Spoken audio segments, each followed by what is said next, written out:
Hello everyone, welcome back. हम cover कर रहे हैं क्लास 6 इंग्लिश लिटरेचर हनी सकल की टेक्स्ट बुक और आज हम चैप्टर 7 का पोएम वाला सेगमेंट पढ़ेंगे। इस पोएम का नाम वोकेशन है। सो पोएम को रीड करने से पहले थोड़ा सा इसका कॉन्टेक्स्ट समझ लेते हैं।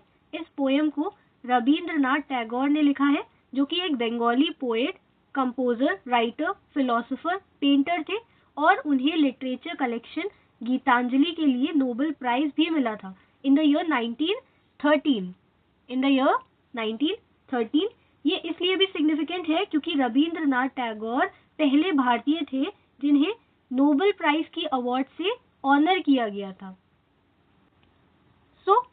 ये जो पोएम है वोकेशन, वो बच्चों के वियर्ड ड्रीम्स के बारे में। जैसे जब मैं छोटी सी थी तब मैं आइसक्रीम सेलर बनना चाहती थी ताकि मैं पूरा दिन फ्री में आइसक्रीम खा सकूं। तो बच्चे जो होते हैं, जैसे आप लोग, छोटी उम्र में अजीब ख्वाहिशें पालते हैं ताकि रियलिटी से एस्केप कर सके। सबसे पहले वोकेशन का मतलब क्या होता है? वोकेशन का मतलब होता है it is a type of profession जिसमें स्पेशल कमिटमेंट की डिमांड हो और जिस काम को करने में व्यक्ति को खुशी मिले। तो वोकेशन एक ऐसा प्रोफेशन है जिसे करके इंसान को खुशी मिले। On your way to school और market you see many people at work in pairs. Discuss what you have noticed, then read this poem. You may read it aloud with a partner if you like. अपने partner के साथ आपको discuss करना है कि आप जब school के रास्ते या मार्केट के रास्ते से निकलते होंगे तो आपको बहुत सारे लोग काम करते नजर आते होंगे। क्या आपने कभी नोटिस किया है उन्हें? अगर नहीं किया है तो आइए इस पोएम को रीड करिए और अपनी कल्पना पर रोशनी डालिए। तो बेसिकली इस पोएम में एक बच्चा है जो स्कूल जा रहा है और वो कहता है, When the gong sounds 10 in the morning, I walk to school by our lane। जब सुबह 10 बजते हैं और मेरे स्कूल की बेल बजती है, गोंग करती है। एक मेटल डिस्क होती है स्कूल में, आपने देखी होगी, उसे रिंग किया जाता है जब पीरियड लगते हैं। तो बच्चा कह रहा है जब सुबह 10 बजते हैं और स्कूल की बेल बजती है तो मैं स्कूल के रास्ते से स्कूल जाता हूँ। Every day I meet the hawker crying bangles crystal bangles. तो वो रोज एक व्यक्ति को देखता है और वो कौन है? वो चूड़ी बेचने वाला है।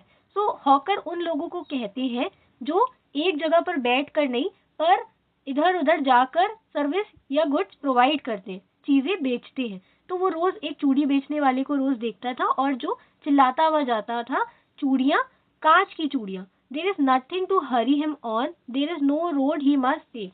और उसे किसी भी बात की जल्दी नहीं होती थी और ऐसा कोई रोड नहीं था जिसे उसे लेना ही था। No place he must go to, और ऐसी कोई जगह नहीं थी जहां पर उसे रोज जाना हो। जैसे कि बच्चे को क्या करना है, सुबह एक स्पेसिफिक टाइम पे, एक पर्टिकुलर टाइम पे स्कूल में पहुंचना होता था, उसे डिसिप्लिन मेंटेन करना है। पर चूड़ी वाले के केस में ऐसा नहीं है, उसे कोई एक पर्टिकुलर रास्ता नहीं चुनना है, उसे कोई एक पर्टिकुलर जगह एक समय पे नहीं जाना है। And no time when he must come home, और उसका कोई ऐसा समय नहीं बंधा हुआ है कि उसे उस समय में वापस घर लौटना है। आई wish I were a hawker. और वो कहता है कि काश मैं एक हॉकर होता, काश मैं एक चूड़ी बेचने वाला होता। Spending my day in the road crying bangles crystal bangles. और अगर मैं हॉकर होता, स्ट्रीट सेलर होता, तो मैं चूड़ियां बेचता। देन आप देख सकते हैं उसकी वियर्ड इमेजिनेशन कि वो स्कूल टाइम से एस्केप करने के लिए और सड़कों पे फिरने के लिए चूड़ी वाला बनना चाहता है। When at 4 in the afternoon I come back from the school। और वो फिर क्या कहता है, 4 बजे दोपहर में मैं स्कूल से घर वापस आता हूँ। I can see through the gate of that house the gardener digging the ground। और फिर वापसी के रास्ते पे जब वो स्कूल से वापस आता है तो उसे एक घर दिखता है, घर के बाहर गेट है और उसे गेट के बाहर से ही दिख जाता है कि एक अंदर माली है जो गार्डन में क्या कर रहा है, डिगिंग कर रहा है, खुदाई कर रहा है। He does what he likes with his spade. और स्पेड क्या होता है? स्पेड एक इंस्ट्रूमेंट है जिससे खुदाई की जाती है। तो वो अपने स्पेड के साथ जैसे चाहे वैसे खुदाई करता है। He soils his cloth with dust. और वो अपने कपड़े मिट्टी में डस्टी कर लेता है, अनक्लीन कर लेता है। Nobody takes him to task. Nobody takes him to task का मतलब होता है कोई उस पर गुस्सा नहीं करता। If he gets baked in the sun और गेट्स वेट। अगर वो चाहे धूप में जितनी देर रहे या वो गीला हो जाए बारिश में, उसे कोई भी नहीं टोकेगा। I wish I were a gardener digging away at the garden with nobody to stop me from digging. वो कहता है काश मैं एक गार्डनर होता तो मैं खुदाई करता रहता गार्डन में और मुझे कोई भी नहीं रोकता। Just as it gets dark in the evening and my mother sends me to bed, और जैसे ही शाम होती है तो मेरी माँ मुझे सोने के लिए बेड पे भेज देती है। I can see through my open window the watchman walking up and down, और जब मैं अपने बेडरूम में सोने के लिए जाता हूँ तो उसकी खिड़की से मैं देख सकता हूँ कि वहाँ एक चौकीदार है जो इधर से उधर फेरे लगा रहा होता है, इधर से उधर जा रहा होता है, पहरेदारी कर रहा होता है।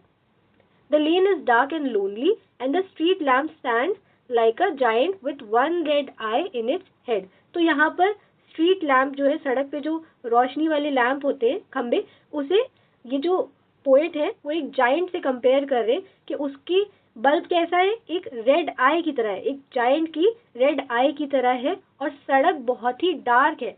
The lane is dark and lonely, और बहुत ही अकेली है, सुनसान है। The watchman swings his lantern and walks with his shadow at his side, क्योंकि बहुत अंधेरा है तो चौकीदार सड़क पे एक किनारे चल रहा है अपनी लालटेन के साथ, और लालटेन की वजह से उसकी परछाई भी उसके साथ चल रही है। And never once goes to bed in his life, और वो क्या करता है, वो रात में सोने के लिए अपने बेड पे नहीं जाता। कौन नहीं जाता? वॉचमैन।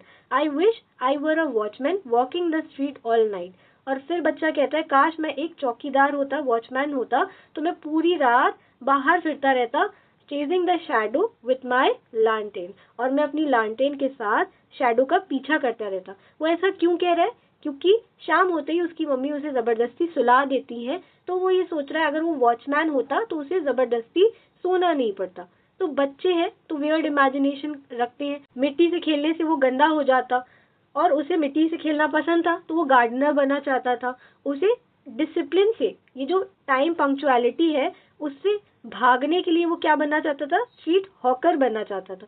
तो अलग अलग प्रोफेशन वो करना चाहता है, बिना उस प्रोफेशन की मुश्किलात को जाने, बिना उस प्रोफेशन की डिफ़िकल्टीज़ को समझे। क्योंकि स्ट्रीट हॉकर्स क्या करते हैं, ये जो रोज़मर्रा के काम करने वाले लोग हैं वो बहुत मेहनत करते हैं सर्वाइव करने के लिए, एक वक्त की रोटी के लिए, पर बच्चे ये बात नहीं समझ सकते। So this was it for this particular poem. इसे लिखा था रविंद्रनाथ टैगोर ने। We will continue with chapter 8 in the next video slide. Thank you for watching and listening. Please like and subscribe.